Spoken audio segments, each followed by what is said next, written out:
Salamu alaikum Africain bɛɛ lajɛlen kabako ko de filɛ nin aw ɲɛkɔrɔ bi bɛɛ k'i tulo dayɛlɛ ni cɛ min n'a ni Sarkozy tigɛ filɛ nin ɲɔgɔn bolo Robert Bourgi ani Faransi jamana ɲɛmɔgɔ caman ye baara kɛ ɲɔgɔn fɛ ani Europe jamana wɛrɛw a ye livre dɔ de bɔ min m'a kun n'a kan cɛ parce que u ti sa f'u k'a fɔɔnɔ de Jacques Chirac ta kɛra bɛɛ ɲɛna yan ale ma sa f'a ko Afrique hakɛ k'o bɛ Faransi nɔfɛ k'olu bɛ balo Afrique la de Robert Bourgi fɛnɛ bɔra ni min ye a ka livre kura kɔnɔ n'a kun welelen no France 24 kan sɔgɔmada in na a ka bon hakili ma a ma bɛɛ fɔ dɛ a ye dɔɔni de fɔ olu kun bɛ Afrique francophone chef d'état sigi togo jumɛn na olu kun bɛ wari min'u la togo jumɛn na a kuma dɔ la ale yɛrɛ tɛgɛ de bɛ taa jeton minɛ sanga ni waati bɛɛ wa ale yɛrɛ fɛnɛ kun saralen no chef d'état dɔw fɛ Faransi sara tɛ dɛ anw ka wari Afrique nafolo de kun bɛ kɛ k'ale sara millions de dollars la a yɛrɛ de da b'a bɛɛ fɔ wa ko élection na ko Alassane Ouattara ma gagné ko Gbagbo de gagné organe min sigilen do élection labɛn ko ɲuman kama ko Faransi bɛɛ kun b'a dɔn élite bɛɛ kun b'a dɔn sanfɛmɔgɔ bɛɛ kun b'a dɔn ko Laurent Gbagbo de gagné ko mais ka ale de bilala ko ka Gbagbo wele téléphone na k'a fɔ ko n ka cɛ k'i ka kasa kuru ko Gbagbo ko ayi ko n tɛ taa k'ale de gagné k'a ka téléphone tigɛ ale la ale taara ci ɲɛfɔ Sarko ɲɛna ko Sarko ko a to yen nɔ ko n bɛna baara da nin ka sansan diɲɛmɔgɔ b'a ye o Gbagbo de taara CPI la ka taa 11 années kɛ yen nɔ galon kan ka tila ka bɔ Ivoirien joli bɔnna jɔn y'a ko k'ale sini Sarko ma minɛ nin kɔrɔ de mɔgɔ ma gagné mɔgɔ ma perdi Maliens n'an bɛ Assimi minɛ an ka Assimi minɛ Faransi m'a jogo kɔrɔ dabila hali bi nin kelen n'olu ni chef d'état ni ɲɔgɔn cɛ u ni minnu bɛnnen no a la min m'olu ni ɲɔgɔn cɛ o fɛnɛ bɛɛ gindo bɛ tila ka bɔ nka Robert Bourgi ka révélation lamɛn Maliens an ka to an ka transition kɔ bilahi Faransi m'a jogo dabila dɛ o de y'a to u t'u ma janya Mali la kuma si o fɛnɛ video wɛrɛ ka na kabako wɛrɛ b'olu kɔnɔ mais Assimi Goïta y'a fɔ an ɲɛna ko Macron y'ale wele k'a fɔ a ye k'a ka nin de kɛ premier ministre ye Assimi y'a fɔ diɲɛ bɛɛ na k'ale ko a ma ko ayi ko o ye ka jamana o tɛ ne ta ye anw mana bɛn min kan an yɛrɛ de b'o kɛ mais an ka Robert Bourgi lamɛn révélation kabako de bɛ ka bɔ a da nka Sarko tɛ minɛ dɛ anw ka président de bɛ siri ka taa n'u ye ka t'u bila CPI kɔnɔ ye Faransi a n'a jɛɲɔgɔnw bɛ continuer ka Afrique nafolo suɲɛ. J'ai été l'acteur et le témoin de toutes les relations entre la France et la Côte d'Ivoire en ces heures troubles, difficiles. J'ai vu que Jacques Chirac et Dominique ont été d'une ingratitude à nul autre pareil. Et quand, comment vous dire, Laurent est tombé, qu'il a été conduit à La Haye, j'en ai beaucoup souffert. Personnellement et dans ma famille, j'en ai souffert terriblement. Vous vous sentiez coupable? Comment vous dire? Oui. Complice. D'une trahison? D'une trahison. Mais j'étais contre cela. Les derniers moments de la présidence de Gbagbo, je les ai vécus avec Nicolas Sarkozy. Et là, les choses se sont compliquées. Les élections sont là. Et Laurent avait gagné les élections. Nous savons qu'il les avait gagnées. Comme Jean Ping les avait gagnées en 2016 à Libreville. Là, Gbagbo avait gagné les élections. Pas Ouattara. Pas Ouattara. Le Conseil constitutionnel a dit que c'était Laurent le vainqueur. Vous connaissez la dispute, mais bon. Ok, passons. Et le président Sarkozy me fait venir à l'Élysée et il me dit « Il va falloir que tu appelles ton ami Gbagbo et que tu lui dises d'accepter de partir. Il aura un statut d'ancien chef d'État, 30 millions CFA, voiture, escorte, et s'il veut, comme il est professeur d'histoire, on lui trouvera une chaire, il pourra se déplacer à travers le monde. » Je lui dis « Il n'y a pas de problème. » Il me dit va dans le bureau de Claude et tu appelles Gbagbo. J'ai appelé Laurent. L'aide de camp, le colonel, me l'a passé. Laurent Gbagbo me dit « Alors Bob, comment va ?» Je lui dis « Laurent, ça fait des années qu'on se connaît. Je te passe un message du président Sarkozy. Je suis dans le bureau de Claude Guéant. Il te demande ceci, ceci, cela. Ce que je viens de dire. Il m'a dit « Tu diras à ton ami Sarkozy que je serai son Mugabe. » Bob, je t'ai assez entendu, et il a raccroché. Et je suis allé dire à Sarkozy, il me dit alors comment ça s'est passé? Je lui dis bon, voilà comment ça s'est passé, j'en suis malheureux. Il a bondi de son fauteuil, et il dit puisque c'est ça, Je vais le vitrifier. Vitrifier. Vitrifier. Je lui dis, Nicolas, s'il te plaît, le Conseil constitutionnel a déclaré qu'il avait été élu. Il a dit, je vais le vitrifier, j'ai un mandat, et je vais le faire.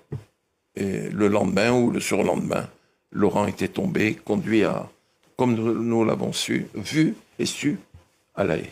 J'étais conseiller politique du ministre, j'accompagnais Aurillac, disons à Libreville ou à Ouaga et autres. J'avais une audience à moi, privée, avec le chef d'État que Michel Aurillac, le ministre, venait de quitter. Et je disais, bon voilà, Bongo c'était papa, Blaise c'était Blaise, Sassou c'était Denis. Je dis, bon, Denis, la campagne de 88 arrive, il est bon que tu puisses contribuer au financement de ton ami Jacques. Et il disait, ok, Banco, on y va? Tout de suite. Tout de suite. Tout de suite. C'est vous qui demandiez les sommes, c'est eux qui décidaient? Non, c'est eux qui décidaient. Mais jamais ça n'est descendu en dessous d'1 million de dollars. Jamais. Jamais. Comment ça se passait? Ils envoyaient c'est vous qui rameniez l'argent? Non, c'est surréaliste. Je rentrais sur Paris. Le chef d'État m'appelait. Il me dit, je t'envoie Monsieur X, prends rendez-vous avec Jacques. Pour Bongo, c'était Davin. C'était le mot de code de Jacques Chirac. Pour Sassou, c'était Jacques. Bon, je faisais je prenais la tâche de M. Chirac. Je lui dis, voilà, vous avez un émissaire qui arrive tel jour à telle heure. Il me dit, bon, voilà. Là. Et vous étiez là? Toujours. Pour la remise des fonds? Toujours. C'est comme ça que ça se passait, M. Perelman. En toute illégalité. Ça, c'est plus mon problème. Le président de la République française me demande des choses, j'exécute. Le président des États africains envoie son émissaire. Moi, je ne suis en rien là-dedans. Vous ne vous êtes jamais servi au passage? Jamais. Oh. C'est mal me connaître. En 1995, parce qu'il faut qu'on avance, vous dites aussi là qu'il y avait des contributions. Bongo, Sassou, Compaoré, le maréchal Mobutu. C'est le même mécanisme. Ensuite, exactement le même. Vous dites qu'en 95, pour la campagne, c'était au moins 10 millions de dollars. Absolument. Alors, en 2002, on revient, parmi les nouveaux donateurs, si j'ose dire, de ce système quand même étonnant, Abdoulaye Wade, le président, et Laurent Gbagbo, beaucoup plus étonnant, président de gauche. Il a avoué à sa sortie de prison de la Cour pénale internationale que vous et Dominique de Villepin, vous l'avez fait cracher au bassinet. Comment ça s'est passé? Laurent Gbagbo voulait s'attirer les bonnes grâces de la France. Je lui ai dit, tu sais Laurent, je vais être franc avec toi. Il va falloir que tu puisses contribuer, faire un geste pour M. Chirac. Et j'organise un déjeuner au restaurant La Pérouse. Il y avait Gbagbo dans un salon du restaurant La Pérouse, Gbagbo, Villepin et moi-même. Et là, je dis à Dominique de Villepin, je dis, Dominique, comme vous me l'avez demandé, je vais demander à Gbagbo devant vous d'aider le président de la République. Et j'ai demandé à Laurent, voilà ce que je t'ai laissé entendre, je vais le dire devant le Dominique de Villepin, il va falloir que tu puisses aider à l'élection présidentielle de 2002.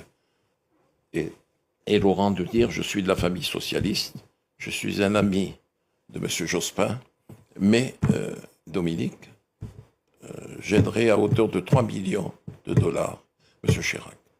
Ce qu'il a fait? Ce qu'il a fait. Est-ce que vous considérez qu'il a été trahi par Jacques Chirac, par Dominique de Villepin, par la France plus largement? Monsieur Perelman, vous m'offrez l'opportunité de laver ma conscience.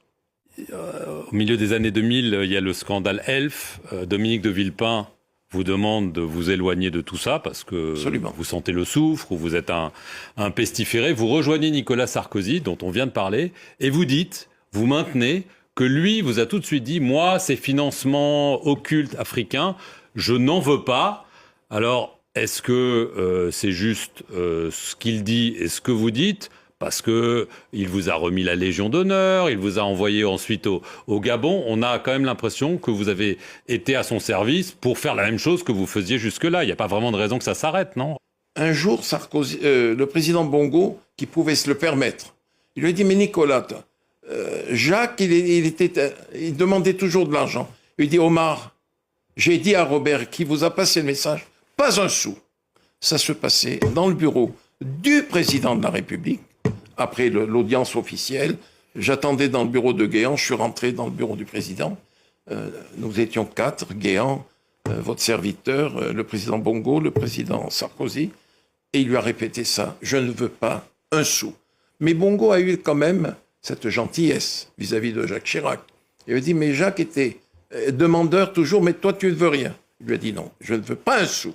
Vous dites dans le livre quand même que Ali Bongo, donc qui avait succédé à Omar Bongo, vous payez $1 million par an. Par an.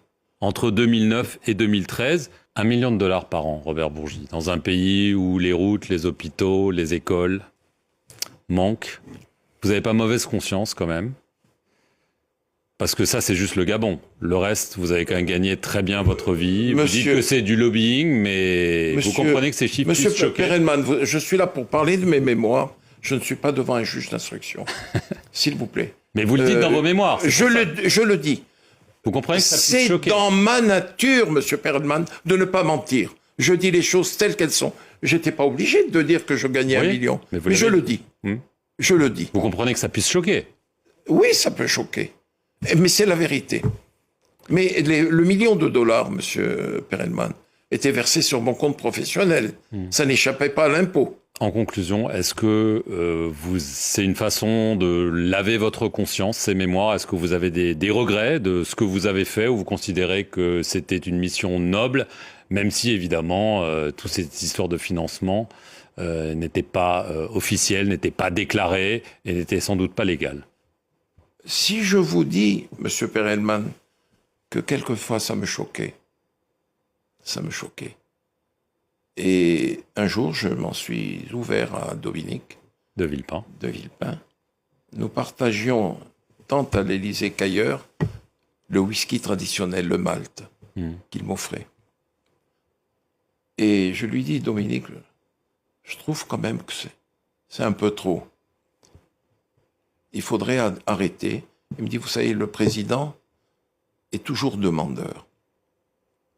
Je lui dis, mais c'est un peu trop. Il n'en a pas besoin. L'argent n'allait pas pour Dominique de Villepin. Dominique de Villepin recevait l'argent, mais qui partait dans la direction de M. Chirac après. Mais pour lui, il ne gardait pas grand-chose. Dans le livre, vous laissez entendre que Jacques Chirac aimait beaucoup l'argent. Ça laisse sous-entendre qu'il y en a peut-être qui n'est pas allé pour les campagnes. Je me suis posé la question. Les chefs d'État, tous, m'ont dit, mais Robert, que fait-il de tout cet argent? Je lui dis, je ne sais pas. C'est la question que je me pose moi aussi, que vous vous posez, je ne sais pas. Robert Bourgi, merci beaucoup d'être venu sur le plateau de France 24.